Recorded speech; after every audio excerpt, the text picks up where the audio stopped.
இனி நாம WBC யோட டைப்ஸ் பத்தி பார்ப்போம். இப்போ டைப்ஸ் நம்ம ஏற்கனவே பார்த்துட்டோம், கிரானுலோசைட்ஸ், ஏ கிரானுலோசைட்ஸ்.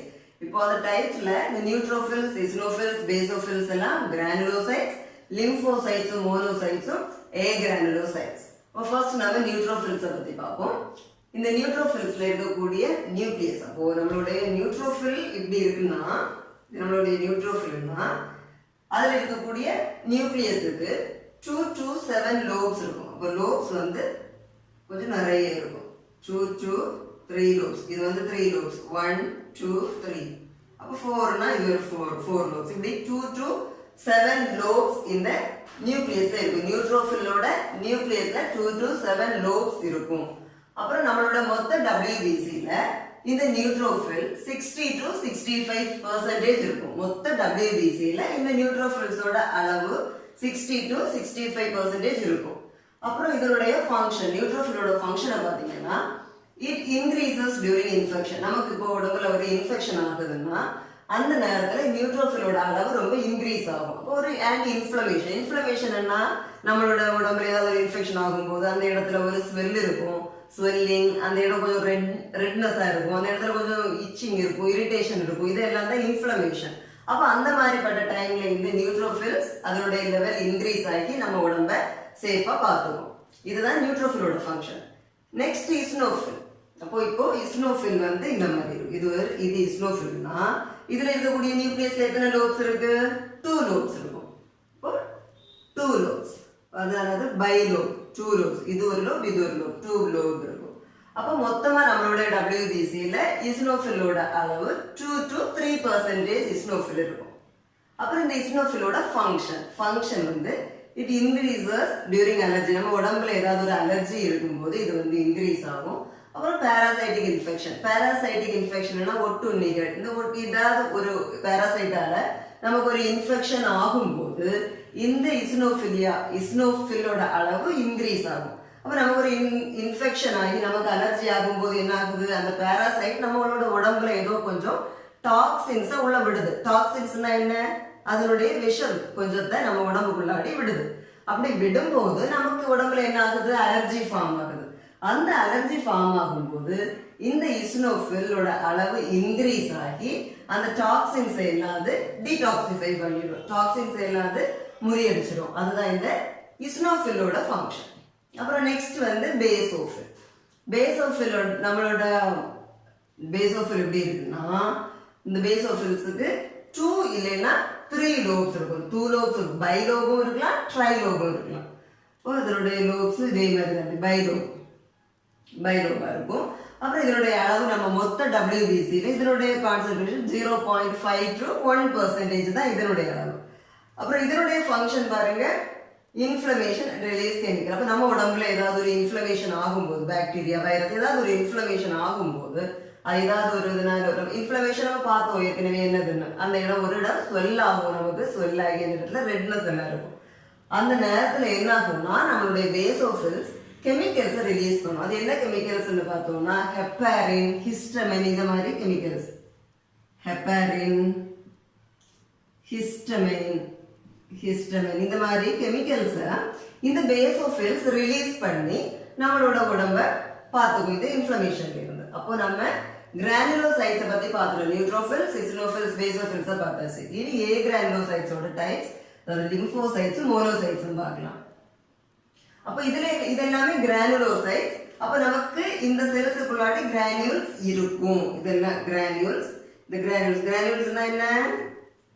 சின்ன மணல் பரல் மாதிரியான சின்ன சின்ன சப்ஸ்டன்சஸ் இதுக்குள்ளாடி இருக்கும். அதே மாதிரி இதுலயும் எல்லாமே கிரானியூல்ஸ் இருக்கும். அதனாலதான் இது கிரானுலோசைட்ஸ்.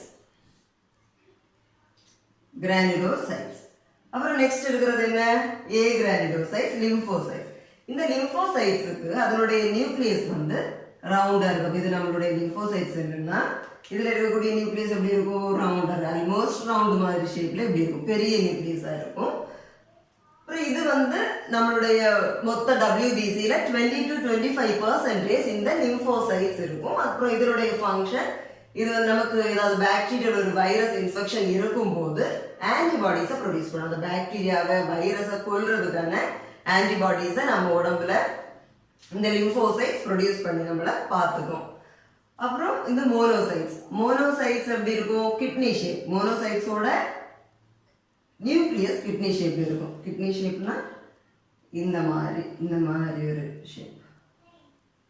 இந்த மாதிரி ஷேப்ல நம்மளுடைய மோனோசைட்ஸோட நியூக்ளியஸ் இருக்கும். இது நம்மளோட மொத்த WBCல 5 to 6% இருக்கும்.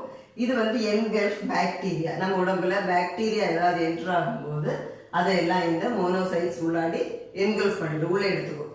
இது எப்படி வரும்னு பாருங்க. இப்போ நம்மளுடைய நம்மளுடைய ஸ்கின் எப்படி இருக்குன்னு, இது நம்மளுடைய ஸ்கின். அப்போ இந்த ஸ்கின்ல தான் ஃபர்ஸ்ட் நம்மளுடைய இந்த பாக்டீரியாஸ் வந்து இன்ஃபெக்ட் பண்ணும். ஃபர்ஸ்ட் நம்மளோட ஸ்கின்ல வந்து இந்த பாக்டீரியாஸ் இன்ஃபெக்ட் பண்ணும். அதுக்கப்புறம் நம்மளோட உள்ள என்ன இருக்கும்? நமக்கு ஸ்கின் உள்ளாடி நம்மளுடைய இந்த பிளட் ஸ்ட்ரீம், இந்த பிளட் ஸ்ட்ரீம் இதுக்குள்ளாடி பிளட் ஃப்ளோ ஆகும். இதுல பிளட் போகும். அப்புறம் இந்த பிளட்டுக்குள்ளாடி திரும்ப வந்து என்ட்ரு ஆகும். இந்த பாக்டீரியா திரும்பி நம்ம பிளட்டுக்குள்ளாடி வந்து என்ட்ரு ஆகும்போது நம்ம பிளட்ல என்னது இருக்கும்? இந்த WBC எல்லாம் இருக்கும். நியூட்ரோஃபில்ஸ், இசினோஃபில்ஸ், பேசோஃபில்ஸ், இந்த இதெல்லாமே நம்மளுடைய பிளட்ல எப்படி இருக்கும்? இது நம்மளுடைய மோனோசைட்ஸ்ன்னு வச்சுக்குவோம். இது நம்மளுடைய மோனோசைட்ஸ். இப்போ இது ஒரு பாக்டீரியா, இது மோனோசைட்ஸ். இந்த மோனோசைட்ஸ் என்ன பண்ணும்னா இதை போய் இப்படியே சுத்திடும். இதை போய் இதுக்கு பக்கத்துல மூவ் ஆகி இதை கம்ப்ளீட்டா இதை எப்படி சுத்தி இதை இப்படி அதுக்குள்ளாடி இப்படியே எடுத்து என்கல்ஃப் பண்ணிடும். இதுதான் என்கல்ஃப். இப்படிதான் இந்த மோனோசைட்ஸ் பாக்டீரியாவை என்கல்ஃப் பண்ணி நம்ம உடம்ப சேஃபா பார்த்துக்கும். அப்புறம் நெக்ஸ்ட் நம்ம பார்க்கறது பிளேட்லெட்ஸை பத்தி. அப்போ பிளேட்லெட்ஸை நம்ம வந்து த்ரோம்போசைட்ஸ் அப்படின்னு சொல்லுவோம். அப்போ platelets is also called as thrombocytes. இப்போ இந்த பிளேட்லெட்ஸை பார்த்தோம்னா பிளேட்லெட்ஸ் வந்து ரொம்ப சின்னதா இருக்கும். அது கலர்லெஸ்ஸா இருக்கும். கலர்லெஸ்னா எப்படி? அதுல ஹீமோகுளோபின் இருக்காது, அதனால அது கலர்லெஸ்ஸா இருக்கும். அதுக்கப்புறம் அதுல நியூக்ளியஸ் இருக்காது. அப்போ அதனுடைய சைஸ் வந்து ரொம்ப சின்னதா இருக்கும். அப்புறம் நம்மளோட பிளட்ல இந்த பிளேட்லெட்ஸோட அளவு பார்த்தீங்கன்னா 2,50,000 இருந்து 4 lakhs வரைக்கும் இருக்கும். 2,50,000 இருந்து 4 lakhs வரைக்கும் இருக்கும். இது பிளேட்லெட்ஸ் per cubic millimeter. அப்படின்னா 1 microliter.